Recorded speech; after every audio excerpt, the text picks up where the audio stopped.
समस्त कामनाओं को पूर्ण करने वाली तिथि कहलाती है पूर्णिमा। और ये पूर्णिमा चैत्र मास समाप्त होने पर लास्ट वाले दिन मनाई जाती है। खास तो ये है ही क्योंकि इस दिन श्री हनुमान जी का भी जन्मोत्सव मनाया जाता है। हमारे शास्त्रों में ऐसा भी कहा गया है कि पूर्णिमा तिथि के दिन पवित्र नदी में स्नान करने से पुण्यकारी फलों की प्राप्ति होती है।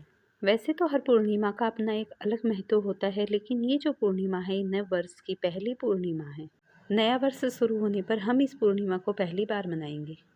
आज की इस वीडियो में मैं आपको बताऊंगी कि चैत्र मास की पूर्णिमा आपके लिए कैसे महत्वपूर्ण है, और इस वीडियो में हम ये भी जानेंगे हम कैसे स्नान दान करेंगे और कैसे पूजा पाठ करेंगे, और ये भी जानेंगे हमें पूर्णिमा का व्रत कब धारण करना है और पूजा का शुभ मुहूर्त क्या है, और श्री सत्यनारायण भगवान की पूजा हमें कब करनी है, और हनुमान जयंती को कैसे और कब मनाएं।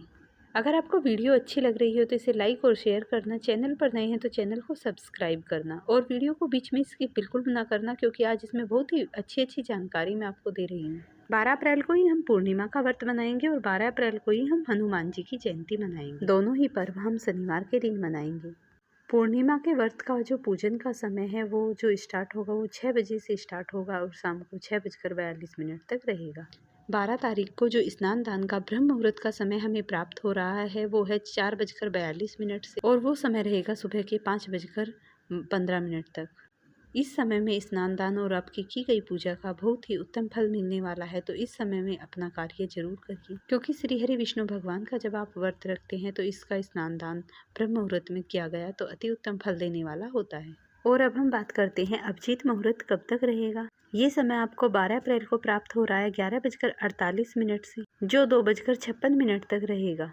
इस समय में भी आप भगवान श्री हरि विष्णु भगवान की पूजा अर्चना कर सकते हैं, वो भी बहुत ही उत्तम फल देने वाली होगी। और 12 अप्रैल को जो हमें अमृत काल का समय प्राप्त हो रहा है वो है 10:48 से 1:01 तक रहेगा। इस समय में आपको पूरे भक्ति भाव और श्रद्धा भावना से भगवान की पूजा करनी है, और अगर आप ऐसा करते हैं श्री हरि विष्णु भगवान आप पर अपनी असीम कृपा बरसाएंगे। पूर्णिमा का व्रत धारण करने वाले सुबह में थोड़ा जल्दी उठिए, और अगर संभव हो सके तो किसी पवित्र नदी में जाकर स्नान कर लीजिए। उसके बाद दीपदान कीजिए और पूरे विधि विधान के साथ पूजा कीजिए। पूजा आदि कामों से निवृत्त होने के बाद आप कुछ फलाहार कर सकते हैं, और अगर आपने व्रत नहीं रखा है तो आप कुछ भी खा लीजिए।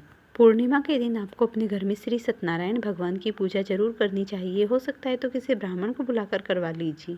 अगर आप स्वयं भी भगवान सत्यनारायण की पूजा कर रहे हैं तो एक चीज़ का विशेष ध्यान रखें।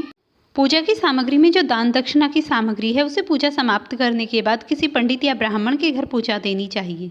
ऐसा करने से आपको पूर्ण फल प्राप्त होगा। वैसे आपको ये कथा हर पूर्णिमा पर करनी चाहिए। ये जो व्रत है श्री सत्यनारायण भगवान का, ये आपकी सभी बाधाएं सभी संकट हरता है और ये उत्तम फल देने वाला होता है। शाम के समय जब चंद्रमा उदित होते हैं उस टाइम पे आप एक लोटे में थोड़ा सा जल और दूध डालकर चंद्रमा को अर्घ जरूर दें। जो आप जल का पात्र रखते हैं आप उसमें शहद और मिश्री भी डाल सकते हैं, और फिर धूप दीप डालकर चंद्रमा का पूजन अच्छे से करिए, आराधना करिए और परिक्रमा करिए।